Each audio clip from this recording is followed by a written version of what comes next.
My name is Josh, and that's Jenna. And it's time for another edition of I Teach My Wife Sales. Jenna, come sit on the bench. It's time for another lesson. Do you remember tonight you were telling me that your mom was interviewing people to come take care of her, and she had an objection to this woman? What was her objection? My mom is hiring in-home help. And so we had a lady come today, and she said she was $17 an hour. And what did your mom say? What was her objection? That's very expensive. And then what did you do? I was justifying it, saying, Mom, it's not that expensive. She has a lot of work to do. It's cooking and cleaning. And how'd that work out for you?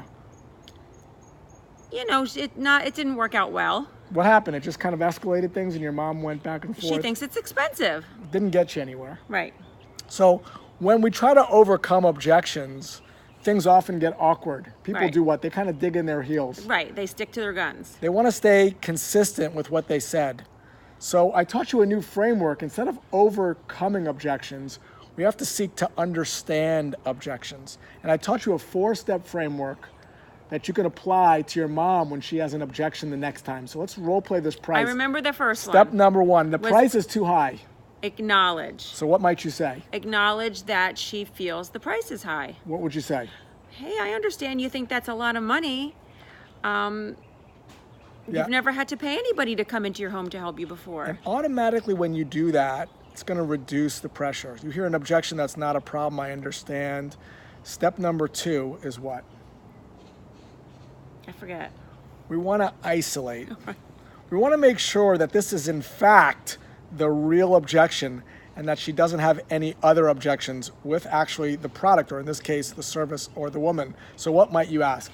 Well, other than price, Mom, what do you think of her?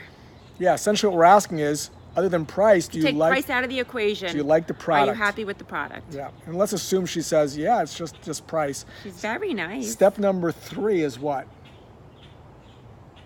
I don't remember. We want to encourage, we want to understand, not overcome. We want to understand the reason why she thinks the price is too much. Right. So what might we ask her? Step number 3. What makes you think that's a lot of money to pay somebody per hour? What are you comparing it to?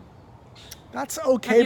But should we bring other people in and get their it's price? A little. Here's this phraseology I would recommend. It's close to what you're saying, but Mom, what is it about the price that's giving you the perception that it's too much? And she might say, well, other people might be less money, etc., etc. And then only then can we go to step 4, which is to what? No idea. Respond. So we can use some really nice phraseology. Mom, would it make sense to look at some other people to see if in fact what you're saying is correct, that is, she is in fact too high? Would that be something you'd be open to looking at? Not language, would it make sense? Would you be open to? Put your mom in control. And when your mom's in control, what's the advantage of that when you put your mom in control? Well, it's actually taking the pressure off and making her feel like she has a choice. And when people have a choice, their guards go down. Nice job, Right. honey. So today is Josh's 50th birthday. I don't think anybody cares about and it. everybody All right. needs to wish him a happy birthday in All the right. comments. All right. Bye, honey. 5-0.